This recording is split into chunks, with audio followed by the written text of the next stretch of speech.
Hi hello నమస్తేనా, ఎలా ఉన్నారు? బాగున్నారా?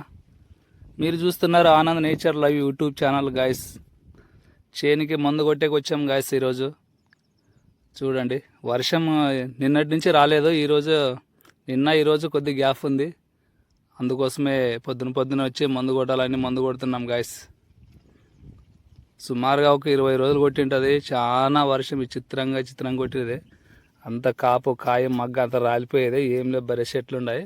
అవి చెట్లుగా ఇప్పుడు ఏమన్నా కొద్దిగా మందు కింద కొట్టుకొని ఏదైనా చేసుకోవాలి. ఇంక తప్పితే ఏం లేదు. ఇంకా చాలా విచిత్రంగా చెట్లు పెరిగినా కానీ అది చూసేదానికి ఏముండదు. పత్తిలో చాలా హైట్ ఉండవరా, చాలా బాగుండవరా అని అనిపిస్తుంది మనకి జీమ్. కానీ అదేమున్నదంటే సామెత అది. దానికి కూడా అప్పుడు పెద్దలు చెప్పినారు, ఆ పొసరును చూసి పాత్ర వేసుకున్నారని.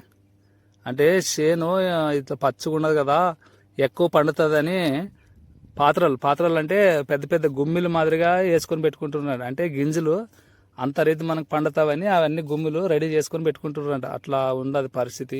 వర్షము చిత్రంగా కొట్టింది. మళ్ళీ ఇప్పటి నుంచి మళ్ళీ వర్షము ఏదైనా ఒక 10 రోజులు అట్లా గ్యాప్ ఇడిచి వస్తే సరిపోతుంది. మరి అది కూడా రాకపోతే ఇది రాదు అది రాదు అన్నట్లు ఉంటుంది ఇంక సంసారము. చూడండి, మందు కొడుతున్నాం గాయస్. మందు బాగా పడుతుంది. పొద్దున్నే వస్తే అంటే కొద్దిగా మాటలు పడుతుంది, లేకపోతే అంతా మొత్తం గాలికి పోతుంది. ఇప్పుడు కూడా చాలా హైటలు వేస్తుంటుంది. ఆ చెట్లు హైట్ ఉండదు, లేకపోతే ఇంకా ఎట్లా ఇంకా అవతరంగా సాలకు పడదని ఫాస్ట్గా కొడుతున్నాను. అంత తిప్పినా కూడా అంతే. ఇంక అట్లాగా గిణాలు మేరలు కూడా కొట్టుకోవాలా, లేకపోతే గిన అవి ఆ మేరలకి ఆ గడ్డిలో ఉండే దోమల్లా మళ్ళీ నెక్స్ట్ అది తయారైపోతుంది.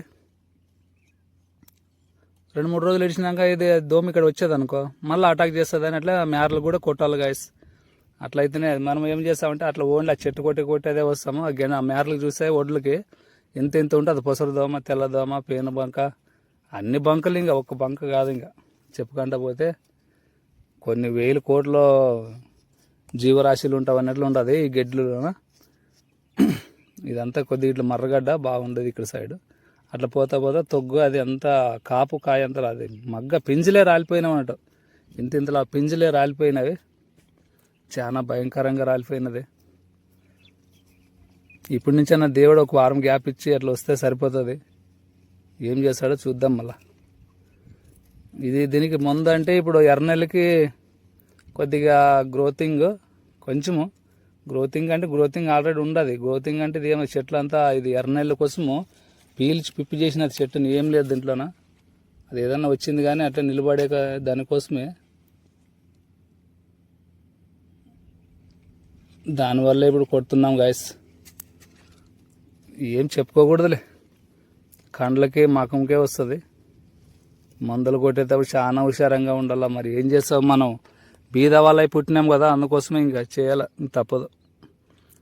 ఇదేమన్నా మకాలకి అది మాస్క్ గీసుకు పెట్టుకోవాలి కానీ అది మనకు అలవాటు లేదు. మా ఊర్లో ఒక పిల్లోడు ఇట్లే అది మందులు కొట్టేకపోయి చాలా డేంజర్ అయి పడిపోయి ఇప్పుడు కూడా పిల్లోడు చాలా కొద్దిగా కోలుకోలేడు అనమాట.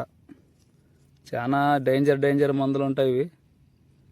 మనమేం ఏం కాదులే అనుకుంటాం కానీ చాలా భయంకరంగా మందులు ఉంటాయి ఒకటి. ఇప్పుడులో అయితే ఏం లేవు అనుకుంటాను నాకు తెలిసి. ఇప్పుడు ఒక సుమారు 10 సంవత్సరాలు అయింటుంది చూడు. 8 ఏండ్లు కన్ఫామ్, 8-9 ఏండ్లు కన్ఫామ్ అయి ఉంటుంది. అప్పుడులో ఉన్నంత మందు పవర్ఫుల్ కానీ ఆ మందు అంత భయంకరంగా లేదు. నువ్వు ఎన్నో ఒక లీటర్ ఒక సాల్కేసి కొట్టినా కానీ అది ఏమీ దోమ జాయదు, దానికి పురుగు జాయదు అన్నట్లు ఉండదు ఇప్పుడు మందు అయితే. అప్పుడైతే చాలా భయంకరంగా ఉంటుంది, డేంజర్ మందులు అప్పుడు. ఇప్పుడు ఏమి ఎటువంటి మందు అన్న కొట్టు, అది ఏమి కొట్టినాము చేను అన్న వాసన అన్న లేదు, దాని కనీసం ఏమీ లేదు అనే పరిస్థితే ఉండదు. చెట్లు అడ్డడం అయితే అట్లే పోవాలా. ఇప్పుడు మొన్న కొట్టినాను, మళ్ళీ కొడుతున్నాను. లేకపోతే ఉన్నిన కాపు కూడా మరి రాలిపోతే అట్లా ఉండదు, తండి ఎక్కువయ్యేది. ఏమన్నా కొద్దిగా హీట్ చేస్తే చేనుకి ఏదైనా వచ్చిన 2 కాయలు కూడా వస్తావని కొట్టవాలా. ఒక్కొక్కసారి కూడా సైజు జోలు అయిపోతుంది కొడతా. మరి మన రైతుల పరిస్థితి ఇంత బాధ, ఇంత బంధానము, ఇంత వర్షాలకు తట్టుకొని, ఎండలకు తట్టుకొని, ఇంత కష్టం పడి కలుపులు తీసి గుంటకులు జంతువులు బాసి మందులు తెచ్చి కొట్టి ఎరువులు వేసి ఆ పత్తి ఎరుకొని పోయి లాస్ట్కి మార్కెట్కి పోయేపాటికి రెక్కిల దోమ స్టార్ట్ అయింది గాయస్. ఆల్రెడీ రెక్కిల దోమ చిత్రంగా ఉన్నది చేనుల్లోనూ. మీరు గమనించారో లేదో, కన్ఫామ్ రెక్కిళ్ళ పురుగా అది వచ్చినది ఆల్రెడీ. అది వచ్చిందంటే ఇది ఎక్కడ ఇంకా పూత కానొచ్చిందల్లా గుడ్డు పెడుతుంది, కూర్చుంటుంది. మీరు ఇమ్మీడియట్లీ దయచేసి ఫాస్ట్గా దాన్ని కంట్రోల్ చేయాలి. ఏదంటే రెక్కిల దోమ కంట్రోల్ చేస్తేనే మనకి ఇది గులాబీ పురుగు అనేది రాదన్న చాలా మట్టిగా. రెక్కిల దోమ అనేది స్టార్ట్ అయిపోయింది చూడండి గాయస్. మీరు చూసినారో గమనించినారో లేదో, ఇంకా నేనైతే గమనించిన. అది పురుగు పట్టుకొని చూపించాలనుకుంటే కానీ అది ఎగిరిపోయింది. దాన్ని చంపిన.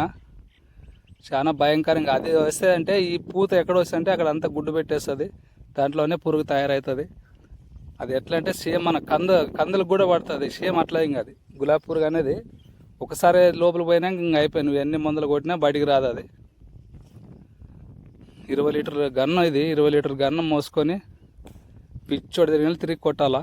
ఇన్ని అన్నులు చేస్తే లాస్ట్కి మనకి మిగిలేది కమిటీలో పోయినాక ఆ పేపరు వచ్చేటప్పుడు ఒక బ్రెడ్ ప్యాకెట్, అర్ధ డజన్ బాలే ఫోన్లు తప్పితే నాకు తెలిసి ఏం మిగిలి అనుకుంటాను. ఇట్లా పరిస్థితి ఉంటుంది. ఈ వాండ్లు కొట్టి ఇంత పిచ్చి చేసిన రైతుల్ని ఏం చేయాలా అర్థం కాదు. కొడదాం, ఏం చేద్దామండి గాయస్. మామూలే కదా, ఇంకా ఈ బడతానం వచ్చినప్పుడు ఇంక మామూలే, తప్పదు. సౌకర్యమైనా బడువులైనా ప్రతి ఒక్కడు అంతే. కానీ మనం కష్టపడతాం, వాళ్ళు కొద్దిగా వాళ్ళు మామూలు ఆఫీస్ వర్క్ చేస్తుంటారు కాబట్టి మనకు అనిపిస్తుంటుంది వాళ్ళు బాగా మనం ఇట్లా రాని. అందరూ అంతే.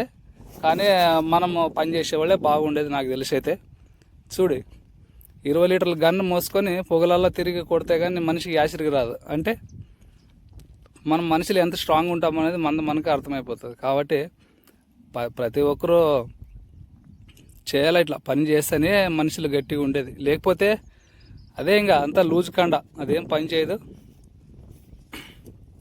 చూడండి ఎట్లా ఉంది చేను ఏం బాగుంది. ఇప్పుడు అది రెక్కిల పురుగు వచ్చింది. ఎక్కడ గుడ్డు పెట్టి ఏమేమి చేస్తారు ఆ దేవుడు అని ఆ బుగులు కూడా కొద్ది వరకు ఉంది. చూద్దాం, దేవుడు పెట్టినట్లు అవును గాయస్. అంతే, దేవుని మీద భారం వేయాలా, కొట్టాలా. ఏ మందు పని చేస్తుంది అనేది దేవునికి అర్థం కాకుండా పరిస్థితి వచ్చింది. మొన్న ఎవరో వచ్చి కాసి మీటింగ్ కూడా పెట్టినారు. అది ఇది కొట్టండి అది కొట్టండి అని చెప్పిపోయినారు మా ఊర్లో. మరి అదే తెచ్చి కొడితే ఆ పాట పని చేస్తానని తెలియదు. ఆయన ఏమంటున్నాడు అంటే గులాబీ పురుగు అంటే పోదు, గులాబీ పురుగు పోదు, గులాబీ పురుగు రాకున్నట్లు కంట్రోల్ చేయాలంటే ఈ మందు కొట్టుకోండి. ఆ రెక్కిల దోమ అనేది కొద్దిగా కంట్రోల్ అయితే మీకు ఈ గులాబీ పురుగు అనేది ఆటోమేటిక్గా కంట్రోల్ అవుతుంది అని వాళ్ళు సారాలు చెప్పిపోయినారు. మరి అది తెచ్చి కొట్టాలి నెక్స్ట్. ఇప్పుడు ఇంకా 2-3 రోజులు ఏడిచి ఇప్పటికి కొద్దిగా ఏంటికంటే ఇది మన డిఏపి, యూరియా అవన్నీ మిక్స్ ఉండే మందులు కొద్దిగా గ్రోతింగ్ మందు కొట్టాలా ఫస్ట్. తర్వాత